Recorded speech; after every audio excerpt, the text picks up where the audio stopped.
Hello everybody, this is the view from on top of the tiki hut, which is my fantastic shed. And if you look up there, it looks quite good, doesn't it? Plenty of greenery, plenty of growth going on. But if we pan down, I can see a lot of browny black stuff. That browny black stuff is naked ground, and the reason that ground is naked is because about 4 or 5 weeks ago Guru Mafinda didn't plant enough or start enough seedlings off to restock when the calabrese and the broccoli and the cauliflower and the cabbage was growing on. Now it's grown on, it's reached its maturity, and it's all come out now. And I had nothing really to replace it. In those 2 beds there, as you can see, we did start spinach. We started off beetroot, and I have planted those in, but we just didn't start off enough of it. So today we're going to be starting off fresh seeds. Bonjour, Miguel. Top of the morning to you. So yeah, and there's going to be that bed as well that's going to be cleared. So we're going to have spaces for plants. So hopefully, if I start them off today, the 13th of the 7th, then by the end of the month or the first week of August, I will have new plants to plant. I'm just going to have to keep on top of those. I've got onion sets as well that I'm going to be putting into a couple of the beds. But yeah, I'm going to have to start and get my finger out today. So that's what we're going to be on with today, seed starts. Lots of leafy greens, some beans, some beets to fill those gaps in. Alright, catch you in a bit. Hello. Now, it's raining again today. We had a brief respite yesterday where it was quite sunny, but today is raining again. But what a perfect opportunity to start some plants off, to get some seeds in. Now, I've got a selection of seeds that I'm going to be starting off today, and it's an eclectic mix really of the vegetables that we want to be growing at the back end of the year.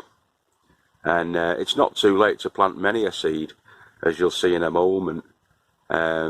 And we want to get these seeds up and running over the next couple of weeks, and then probably in about 3 to 4 weeks time get them planted out into the ground again. Some of the seeds you'll see here can be planted directly into the ground, but I would like to give them a bit of a start really indoors first, especially with the weather not being too sunny. It's a little bit overcast and everything, so they should be fine in here. If it does get too warm, I'll take them outside and put them under cover outside until they get established. But as a start off, we're gonna put them into the seed trays and cells inside the tiki tunnel, which is where we are right now. So I'll show you the collection that we're going to be sowing today, and talk you through them. All right. So there's David Damoni there laughing at you, and showing you his climbing beans. Now they're Mr. Fothergill's, but David's obviously promoting them there. They can be sown up until the end of July, as you can see, and because we're in the north, it's about right, really. Not too late to sow those. And we're going to be doing those in the sort of 3.5 inch pots, 3 to a pot.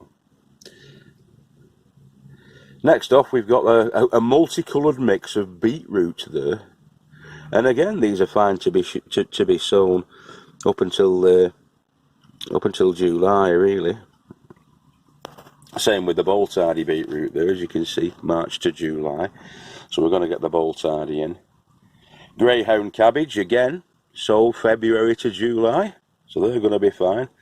We're going to get 12 of those 12 of those cabbages on the go, and hopefully we'll get at least 10 that come through as seedlings. with these giant winter, well, with the spinaches, we've got a selection of spinaches there. We've got red kitten, giant winter, and perpetual spinach. I'm going to be sowing 12 of each of those, and they're going to be bed fillers. These, the same with the rainbow chard that you can see there. The rainbow chard's going to be going in, and also we're going to get the kale off and running. The kale again can be sown right up until September. And there's David again, smiling at you. So that's the collection we're going to be getting started today.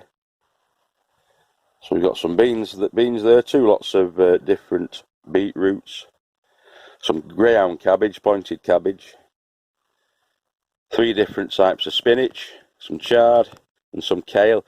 A good, healthy mixture. I think you'll agree. So yeah. Now, I should have probably started these, to be honest with you, about 4 or 5 weeks ago, so that they would be ready now for going in, but I didn't. So what I've ended up with is empty beds, which I don't like. But I should have probably started these off at the beginning of June. The trouble with that was that this greenhouse was still full of stuff at the beginning of June. It's all a matter of preparation and planning. I'm getting better at it.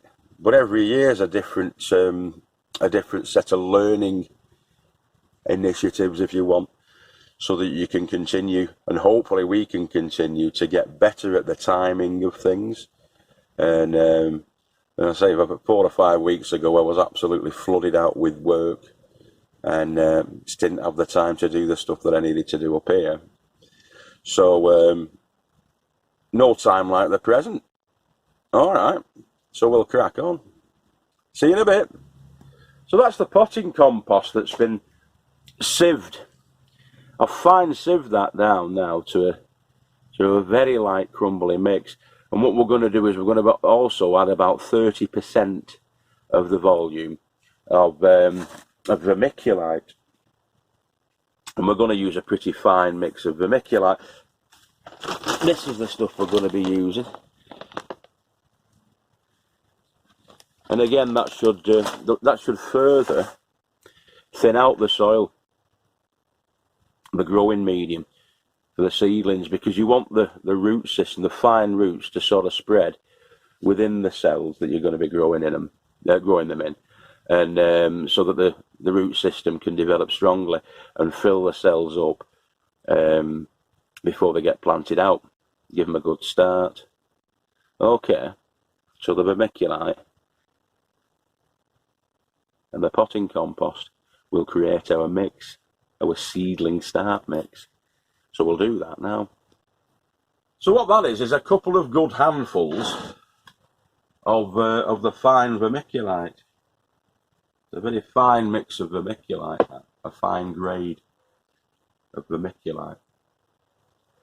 Into that, we're going to be adding 4 good handfuls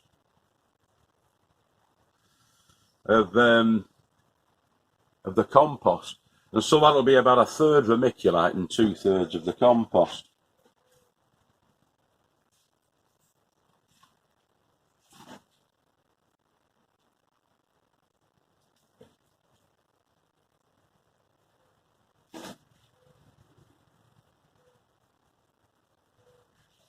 Like that. I'm going to mix it all up together and sort of massage it in.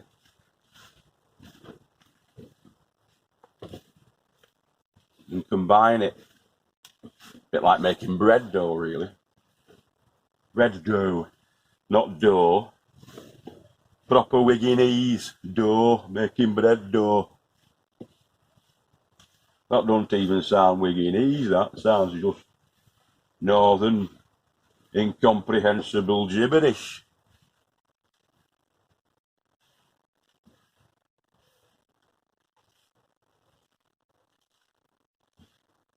And I hope you can see that. That's like a well-mixed, crumbly consistency. And this is fairly damp compost anyway, this. So, although I will be lightly watering the seedlings once they're, or rather the seed trays, once they're in there, it won't need much water.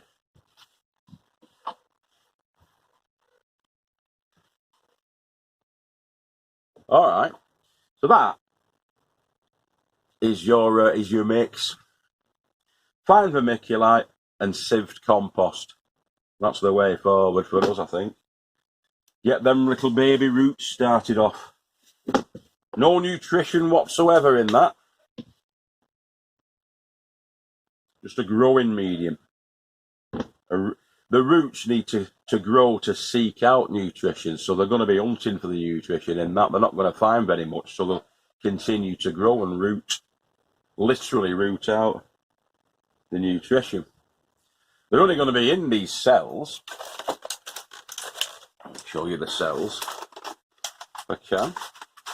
They're only going to be in these cell trays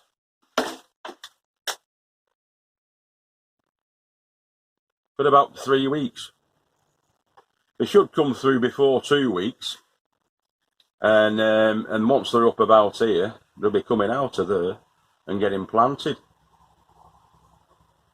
So 3 weeks tops, really, they're going to be in. Look at the belly on me. It's coming back again, this belly. I'm going to get training. I'm going to start to look after myself, as you know. So they're going to go into there. All right. When they get planted out, that's when the nutrition will start coming through, because there will be nutrients in the ground for them to feed on, and then they can just crack on. As long as they've got a good root system, first of all, that fills those trays up. That's what I want. And then when they're in the ground, they can just blast away and draw up as much as they want and get big. Right. So, as I say, with this, all we're going to be doing is getting the tray like that.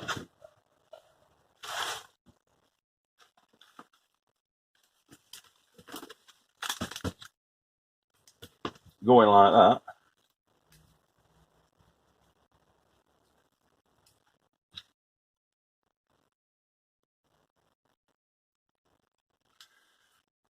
And that's it.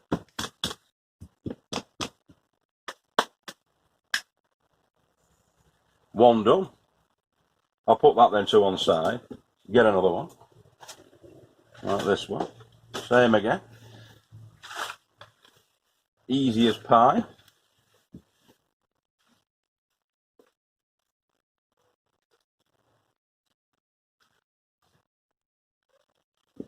That one's done. I'll grab another one from somewhere and continue on. All right, see you in a bit. Dead easy. All right, so behind me, I've got 9 trays of 12 cells that I've filled with the compost and levelled off. Sprinkle the compost on, tamp it down so as it settles, and then top it up again so as it's level with the top of your cells, and they're ready to receive the seeds. Now with the climbing beans, what I'm going to do with the climbing beans is I'm going to get 15 of these 3-inch pots, and because there's 60 seeds in the pack, I'm going to use all the seeds in the pack and put 4 to each one of these. And then if 1 or 2 don't germinate, it's not going to be too much of an issue. We're still going to get plants growing inside these pots. And when they get about this high, they're ready for going out then and planting out. So that's what we're going to do. So with these ones, obviously, all you do again is you just fill them up with your compost, tamp it down, and top it up again. And then you get your seeds. Now, I tend to open them from the bottom where the little flap is with the dates on. And you just lift that with your thumbnail and you can get into the pack then. Tip myself 4 out like that. Put them on the top, push them down a little bit. Now with these ones, you push them down around about 1/2 inch. Now where I put my thumb there is about 1/2 inch. So place them on top, push them down like that inside the pot, and then just sprinkle a little bit more on top and tamp that down. So I know that there's 4 in there, 1/2 to 3/4 of an inch down, and I've got all these, see.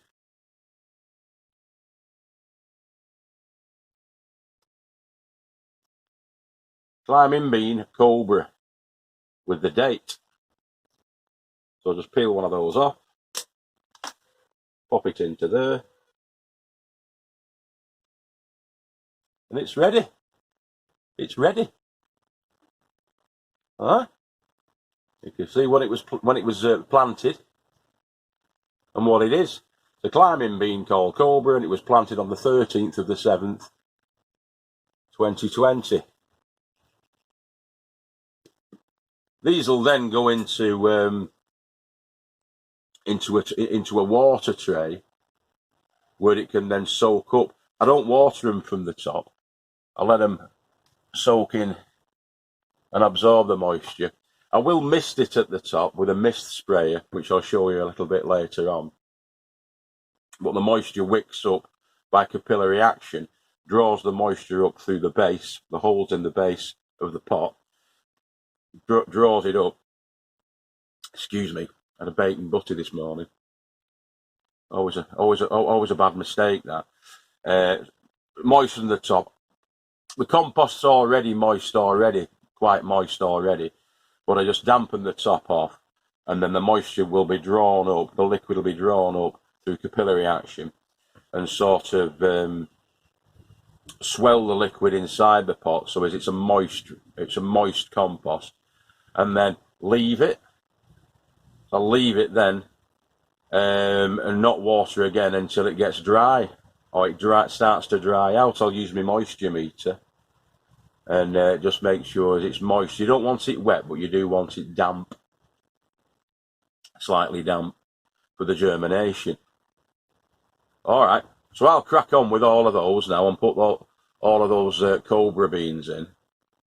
So I'll be using 15 pots, as I say, with 4 in of each, and we'll have 60 seeds in. Now, we'll probably only get about 45, but that's fine. You tend to lose 20%, 25%, although with my luck, they'll all germinate. They are new seeds, this year's seeds, so there's no real reason why they shouldn't germinate. You never tend to get full germination on all seeds, but you never know. All right, see you in a bit.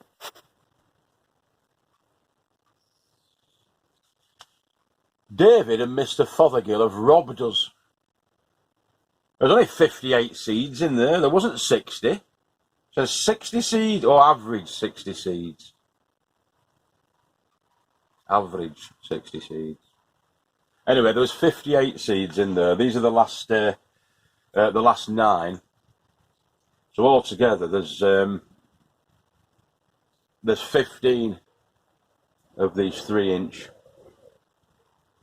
square pots, and these are the last 9 pots now. So I'm just going to push those in and cover them up. We ran out just on the last one. I ran out of compost and that very fine vermiculite. This is a more of a medium grade vermiculite that we've got. You can see the difference. That's the very fine, and that's the medium. Shouldn't affect things too much, I wouldn't have thought, but it'd be interesting actually to see if there is a difference between the sort of medium grit one and the fine grit vermiculite. So I'm going to continue on with that. Push them down, as I say, 1/2 inch to 1 inch, 3/4 of an inch down, top them off, making sure that there's good contact between soil and seed. And away we go. All right. Okay, see you in a bit. All right, so I've put the beetroot in. Now the beetroot are quite large seeds funny looking seeds. They look like two crowns together. And what I've done is I've put sort of 2 or 3 into each of the depressions. They go down about half an inch. The beans go down 3/4 of an inch to an inch. But the beetroot seeds, they go down around about half an inch or 1.5-ish centimetres. And as I say, I sprinkled about 2 or 3 into each one of the holes.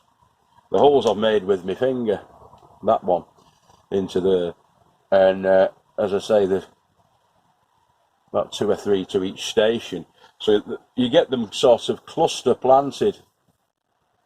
And they'll grow nicely together, cluster planted. We've done that with all of our beetroot.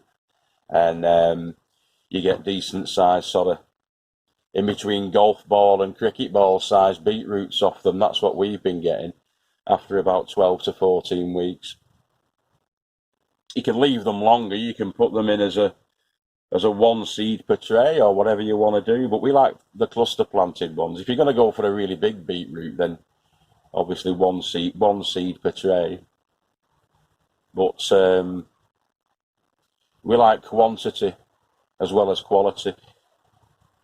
So the size thing, I mean, the better actually when they're small, the beetroots, because they tend to be more sweet and succulent, you know. When they get big, they get kind of woody and tough, but we don't like that. So I'm going to be carrying on with that. I'm going to get the chard in next. These are chard that we started actually last year, and I've got rainbow chard on them written onto the bag, which is a foil bag, and I sealed it up again. The seeds of the rainbow chard, I will show you, are relatively similar to, shouldn't really do this over the compost in case I get a spillage, are relatively similar to the beetroot. Same sort of a family really, the chard. So if you look at those, if it'll focus, weird kind of crown shapes, aren't they? Now for these ones, I just want to put 1 per station of the chard, if I can. And that's what we'll do, we'll plop these in. About 1.5 centimetres deep.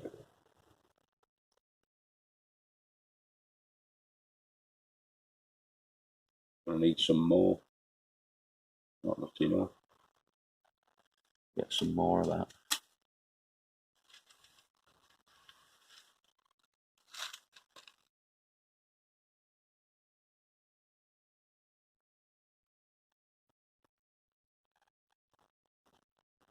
Oh,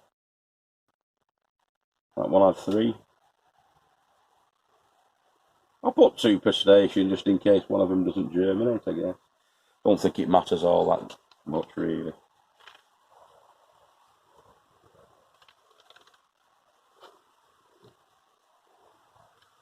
Put those back in there and seal them up again. On the packet, September 2020. So I'm going to be planting some of these or sowing these directly outside. I'm going to do the same with the beetroot as well. Start some off in here and then get some in the beds in rows outside. But then all you do again is sprinkle over the top.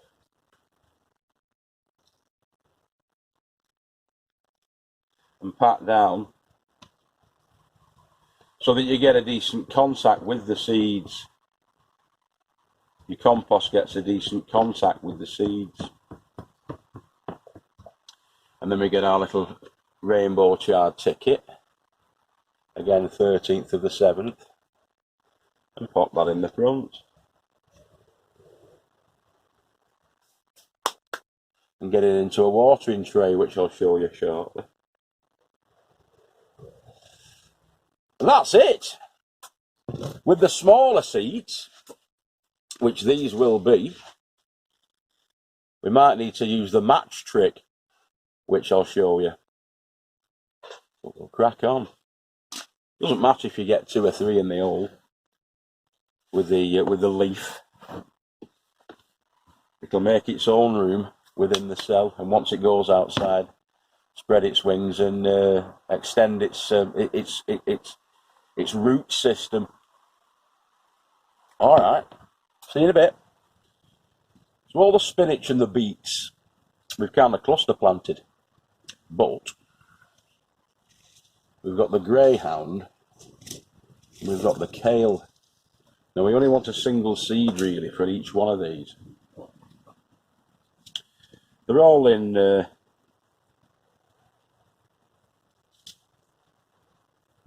date, I was going to say them, but that one's not. Sold by September 2019.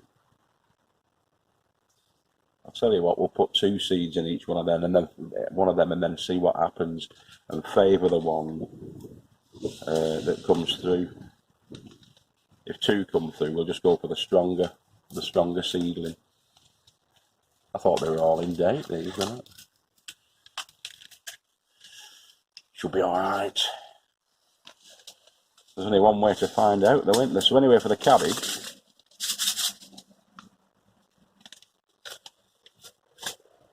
we're gonna go for 2 per cell. Now these are little round seeds, really small. You find that with the brassica family, they're quite small seeds, like Nigella seeds, really tiny. Now you can use a milk bottle top, milk bottle carton top, with a bit of water in it, and then get your matchstick and dab it into the water, dab it on your seed, and drop it in that way. But I'm going to go for the manual.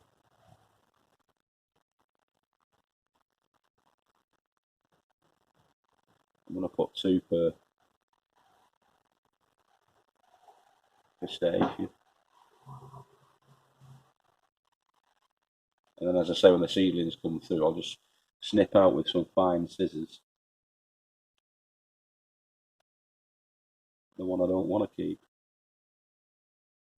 You get 500 seeds, approximately,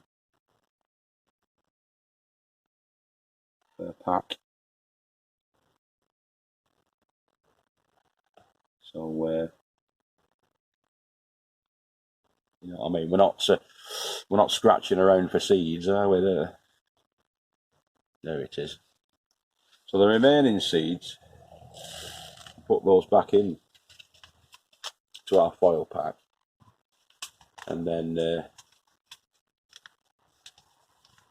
tightly fold it back over like that,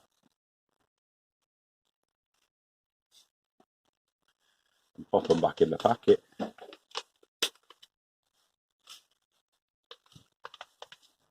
We've known seeds to grow that are like 2 years past the sow-by date, so it's just a recommended sow-by date really. You'll get less germination as the seeds get older. That's why we're putting a couple of seeds per station there. But for the kale is brand new and fresh. I mean, this was only packed June 20 last month. So you've got 2023 for the kale.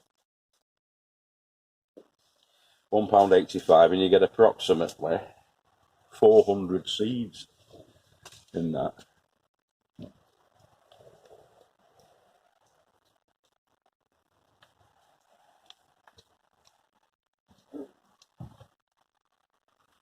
Magic Mix next door.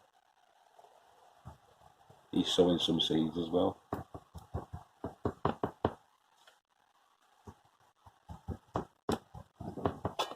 Old McDarby's farm. Right. Okay. Now that's greyhound cabbage. We can fish out the ticket. Greyhound. We'll pop that in there. And get that into the watering tray. Our last one being the kale. So same again, one seed if I can, first station, and off we go. And these ones, 1.5 centimetres down, so 3/4 of an inch down.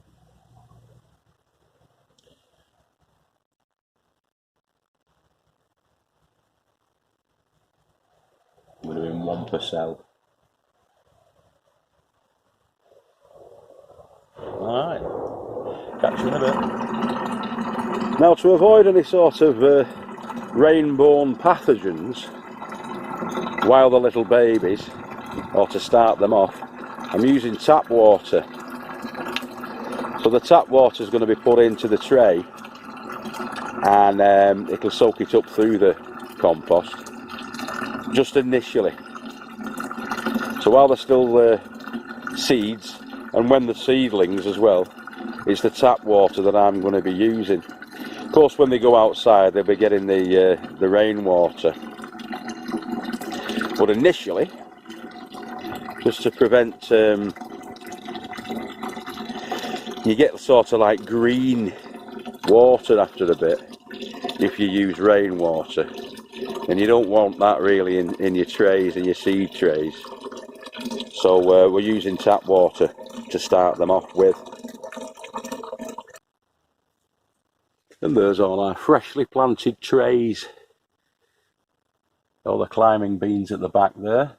You can see I've put about 3/4 of an inch of water into the trays. Now that'll soak up. If I come back in an hour, all of these trays will have drawn up that water, and the dampness will be in the soil, and hopefully the germination will start. But I'm going to spritz spray as well on the top of these. The seeds are between a 1/2 inch and an inch deep in these pots, these cells.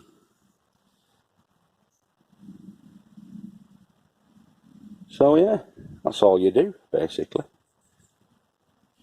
As I say, capillary action through the compost will draw that moisture up from down below, and they won't be, unless it gets dead hot, which it shouldn't do in the next few days, they won't need to be replenished. The water won't need to be replenished in there for about a week, to be honest with you. You want the moisture into the soil, into the compost. Hopefully the germination should start in the next couple of days, and you should start to see the seeds appear in varying times, but between sort of 7 to 14 days we should see some action going on in there, hopefully. And then in about 2 weeks time after that, so sort of like first week, second week of August, they'll hopefully be ready for planting out in the big wide world. But we'll see how we go. And if it gets too hot in here, then they'll be going outside in the trays, still in the trays. They'll be going outside sooner than that, with a bit of a clutch cover potentially over the top of them, just to keep the bugs off while they're young. Okay. Rainbow chard, perpetual spinach, black Tuscan kale, greyhound cabbage, red kitten spinach, the coloured mix there of the beetroots, 2 sets of those, 2 sets of the Boltardy, winter giant, again a spinach. You got spinach, kale, rainbow chard, and greyhound, and all the beans at the back there. All the Cobra beans, the climbing beans at the back. So yeah, the next 7 days we're not due any serious sunshine, so hopefully they'll be okay in here. I'm going to leave the door open just to let the breeze blow through, and lift a couple of the flaps as well on the outside. And that's us. So I hope you enjoyed that. If you're a newbie, that's how we do it. Nice loose mix of compost, but a fine mix, fine and loose is what you want. Get those little, when the seedlings are coming through, when they hatch if you want, the seeds, the little fine roots need to spread the wings. So the fine mix is what you want for that, really. You don't want it claggy. There's an art actually to it, and I've not perfected it 100%, but that works. It's worked for us the last 3 or 4 years when we've been starting off the seeds. So yeah, should work for you, hopefully, fingers crossed. So it's not too late to start your seedlings off. As I say, I should have done that probably about 4 or 5 weeks ago so that they will be ready for planting out about now, but I'm just going to have to live with that. I'm sure I'll get over it, but it'll mean that we've not got anything in the beds apart from weeds. I'll be taking weeds out for the next 4 weeks, keeping on top of the weeding until my seedlings hopefully are ready for planting out. But yeah, we'll catch you later on. Please don't forget to comment, like and subscribe if you're not already a subscriber. If you are a subscriber, please hit the bell notification button so you don't miss another episode. But also, like I say, comment. We love your comments. If you've got any other tips and hints about starting off plants and plant care, then please let us know in the comments below, because we take all advice on board. And it's a community that just keeps on learning, and as we learn, we'll grow better. We'll all become better growers, which is what we want, so that world food production can be maximised without too much effect on the environment. The closer to home you can get your food, from field to fork, the quickest time, the shortest distance is always favourable, isn't it? Favourable, I think. So yeah, take care, everybody. If I don't see you through the week, I'll see you through the winter. I've been Guru Mafinda, and remember, we love you all. Tatty pie. Ta-da now.